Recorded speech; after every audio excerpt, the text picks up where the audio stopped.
Hai, apa kabar semuanya saudara? Bagaimana kabar saudara? Izinkan saya mengucapkan dari mimbar yang kudus ini bahwa kami mengasihi saudara sebagai seorang sahabat dalam Tuhan, sebagai pribadi yang perlu kami layani. Dan kiranya renungan pada pagi hari ini boleh menguatkan, meneguhkan, dan mengantarkan saudara makin merasakan kehangatan di dalam Tuhan. Always remember this, biasa saya ngomong ini di belakang tapi saya ngomong di depan, bahwa yang punya surga crazy in love with you. Tuhan cinta sama kamu. Tuhan sayang sama kamu. Mari tundukkan kepalamu, kita mau bersatu di dalam doa. Hati kami limpah dengan ucapan syukur sebab Engkau Tuhan yang tidak pernah berubah. Engkau Tuhan yang sangat mengasihi kami. Datanglah dalam hidup kami. Bawalah kami masuk lebih dalam hadirat-Mu yang kudus. Dan kiranya Engkau berkenan memberkati kami sepanjang hari ini. Doa hamba-Mu Tuhan agar siapapun yang mendengar renungan hari ini, mereka semua diberkati Tuhan. Lebih lagi dan lebih lagi. Agar melalui hidup kami, nama Tuhan dipermuliakan.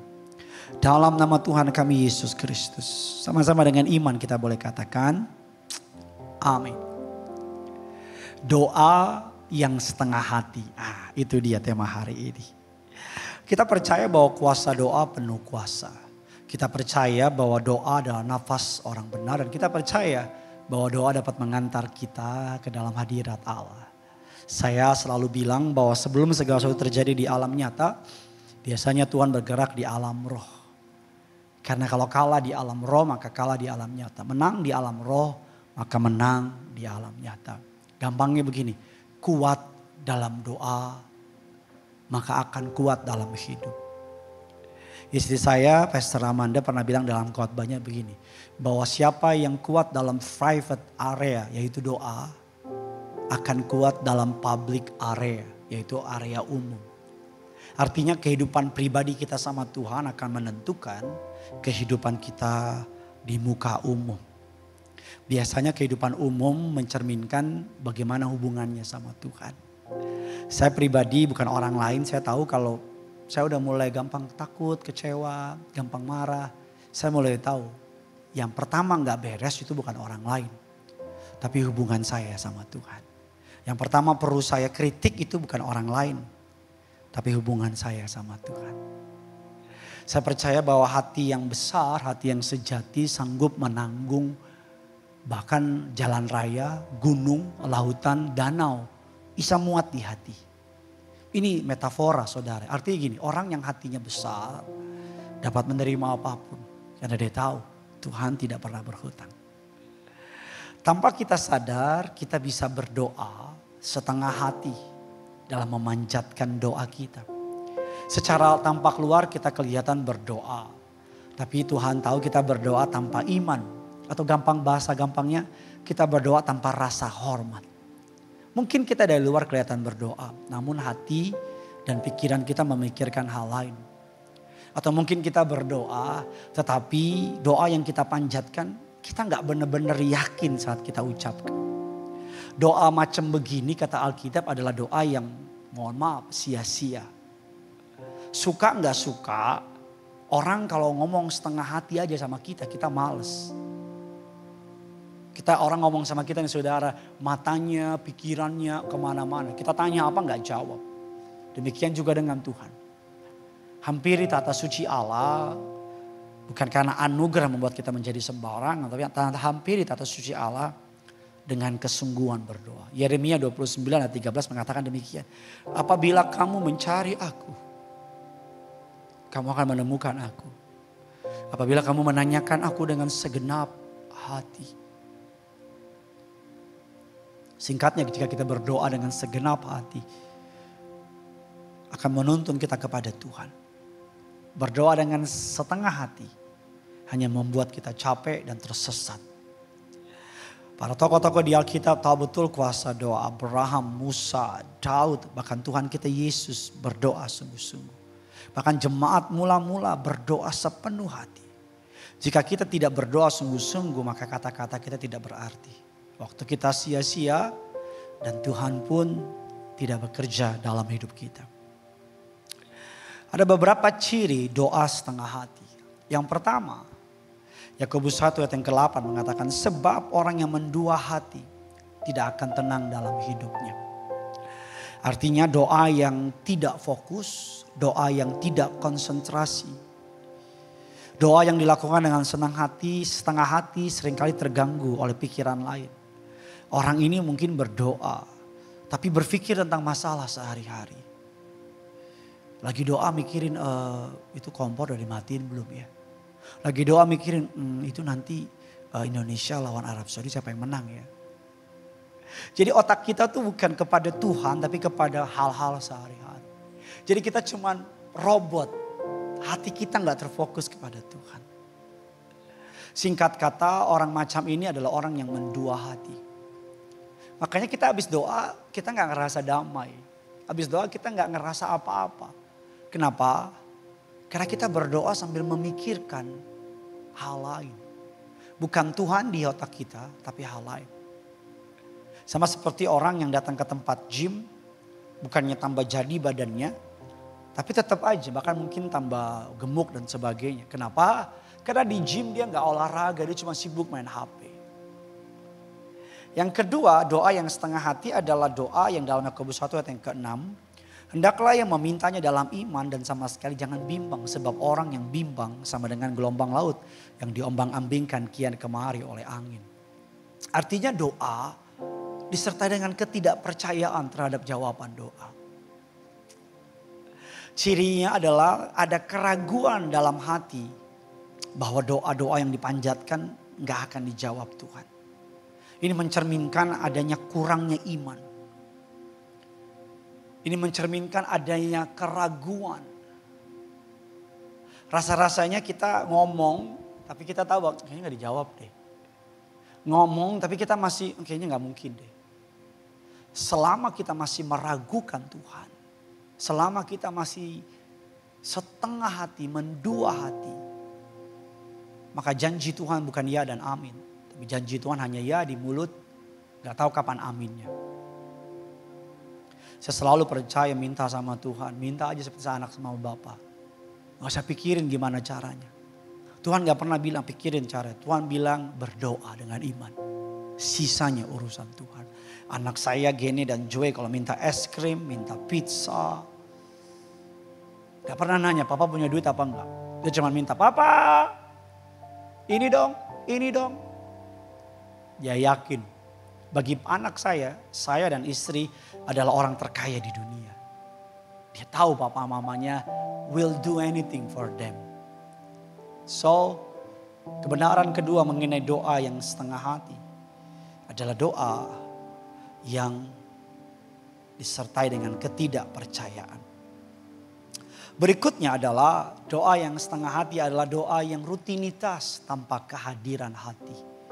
Melakukan doa sebagai rutinitas belaka tanpa melibatkan hati dan perasaan. Doa menjadi sebuah sekedar kegiatan mekanisme. Bukan komunikasi pribadi dengan Tuhan. Kayak gini nih, aduh belum doa lagi. Aduh udah ngantuk mau doa dong. Jadi doa tuh cuma rutinitas karena saya Kristen. Contohnya ya doanya gitu. Kita aja gak tahu mau ngomong apa, kita amin. Doanya hafalan, doanya template. Bahkan setelah kita doa kita gak tahu kita ngomong apa sih tadi. Jadi cuma sebuah mekanisme kebiasaan. Bukan sebuah komunikasi pribadi sama Tuhan. Saudara bisa ketemu orang gak yang kalau doa cuma amin. Itu anak saya. Tuhan Yesus, makasih Joy udah bangun. Berkati Joy apa yang hari ini, amin. Tuhan ngerti dia anak kecil. Masa kamu yang udah lama bertahun-tahun ikut Tuhan. Yang udah Tuhan tolong. Kadang-kadang doa kita kebiasaan. Kadang-kadang kita terjebak dengan sebuah rutinitas kebiasaan. Tanpa menyadari bahwa yang Tuhan minta hati. Lebih baik mulut gak ngomong tapi hati terkoneksi. Daripada mulut ngomong tapi hati kita kemana-mana. Doa rutinitas tanpa kehadiran.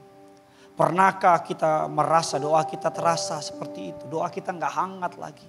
Doa kita gak hidup lagi. Kita cuma bilang Tuhan terima kasih berkati makanan ini amin. Tuhan terima kasih buat hari ini berkati aku dan keluarga amin. Kalau doa itu singkat dan disertai dengan hati yang terpaut sama Tuhan. Kita lihat nasi dengan telur aja dengan cabai kita akan bilang Tuhan thank you. Thank you apa kata Tuhan? Kan cuma nasi sama telur. Setidaknya aku bisa makan. Thank you apa kata Tuhan? Setidaknya aku gak terkapar di rumah sakit. Thank you apa? Setidaknya aku masih bisa ngecap nasi, telur. Doa yang melibatkan hati. Kalau saudara ingin doa yang penuh dengan kehadiran hati, coba ingat-ingat kebaikan Tuhan. Nengok ke belakang. Berapa kali Tuhan tolong saudara. Bacalah kitab Mazmur, perhatikan ada hubungan dekat antara para pemazmur dengan Tuhan. Cobalah dalam doa saudara jujur, terbuka. Ngomong apa adanya. Doa yang setengah hati berikutnya Alkitab mengatakan bahwa doa dalam kekecewaan yang berakibat kepada kepahitan. Allah tidak meminta doa yang jujur, sempurna. Tapi Allah meminta kita kejujuran. Raja Daud mengajarkan kita bahwa dalam berdoa dia sering menangis dalam tangisan. Bukan hanya kata-kata indah yang keluar, tapi hati yang terluka dia sampaikan kepada Tuhan. Max Lucado mengatakan tears are liquid prayer that travel straight to God's heart. Wow, powerful. Air mata adalah sebuah doa cair atau doa yang sampai atau berjalan atau travel sampai ke hati Tuhan. Jangan biarkan kekecewaan menjadi jarak antara kau dengan Tuhan. Tapi jadikan kekecewaan sebagai jalan mendekat. Doa dalam kekecewaan adalah bentuk iman. Karena kita masih berbicara sama Tuhan. Meskipun kita sedang terluka. Karena kita masih ngomong sama Tuhan. Meskipun kita sedang kecewa. Rick Warren mengatakan demikian. Disappointment is a God appointment to draw you close. Kekecewaan adalah sebuah God appointment. Untuk membuat kamu mendekat. Ayub 1, 20, 21. Tuhan yang memberi. Tuhan yang mengambil. Terpujilah nama Tuhan. Kita mengatakan bahwa doa dengan pengharapan, bukan dengan kepahitan. Kekecewaan bisa menjadi titik awal restorasi jika kita menyerahkan kepada Tuhan. Doa tidak selalu mengubah keadaan, tapi selalu mengubah hati orang yang berdoa. Wow, powerful. Doa tidak selalu mengubah keadaan, tapi selalu mengubah hati orang yang berdoa. Stephen Furtick, seorang hamba Tuhan, when life knocks you down, you are in a perfect position to pray. Ketika hidup bring you down, menjatuhkan engkau berlutut, kamu berada dalam perfect position. Mazmur 42 ayat yang ke-11. Mengapa engkau tertekan, hai jiwaku? Berharaplah kepada Allah. Berharaplah kepada Allah. Ketika kamu kecewa, jangan berhenti berdoa. Justru saat itu doa menjadi hubungan, jembatan yang menghubungkan air mata kita dengan pengharapan baru dari Tuhan. Mari berdoa. Mari berdoa. Mari berdoa. Bagi saudara yang bukan jemaat dari gereja kerinduanku. Kalau saudara tertarik pengajaran mengenai doa. Selama bulan Oktober ini gereja kerinduanku mengajar tentang doa. Doa, doa, doa, dan doa. Saya dorong saudara untuk, mungkin kamu bukan ada di Jakarta. Nonton YouTube ini dan dengarkan pengajaran mengenai doa dari para pendeta di gereja ini. Dan harapan kami melalui pengajaran mengenai doa, kita akan berdoa lebih berani lagi. Lebih dahsyat lagi. Dan ujung-ujungnya mukjizat terjadi. Yang punya surga, crazy in love with you. Haleluya. Mari sama-sama kita datang sama Tuhan. Tak terbatas kuasa-Mu Tuhan. Semua dapat Kau lakukan. Apa yang kelihatan mustahil bagiku, itu sangat mungkin bagimu. Di Di saat ku tak berdaya, kuasa-Mu yang sempurna. Ketika ku percaya mukjizat itu nyata, bukan karena kekuatan, namun Roh-Mu ya Tuhan. Ketika ku berdoa, mukjizat itu nyata. Di saat ku tak berdaya, kuasa-Mu yang sempurna. Ketika ku percaya, mukjizat itu nyata.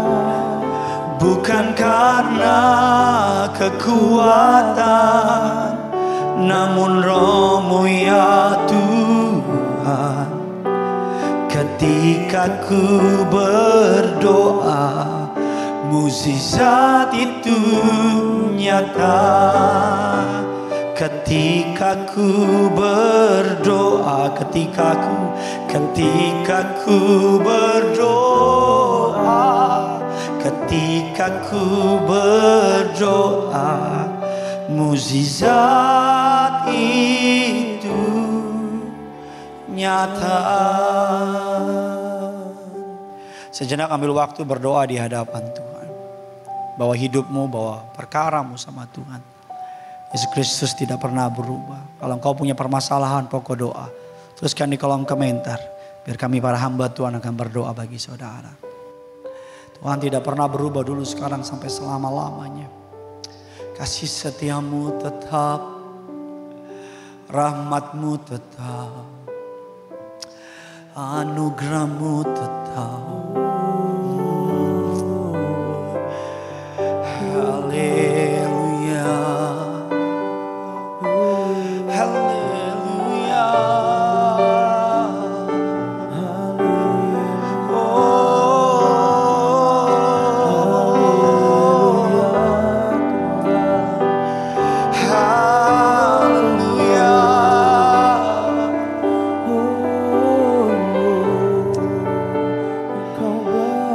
Dahsyat Tuhan, Kau baik Tuhan Yesus. Haleluya. dengar doa umat-Mu dan jamahlah kami. Engkaulah pengharapan dan kekuatan kami. Di dalam nama Tuhan Yesus. Amin.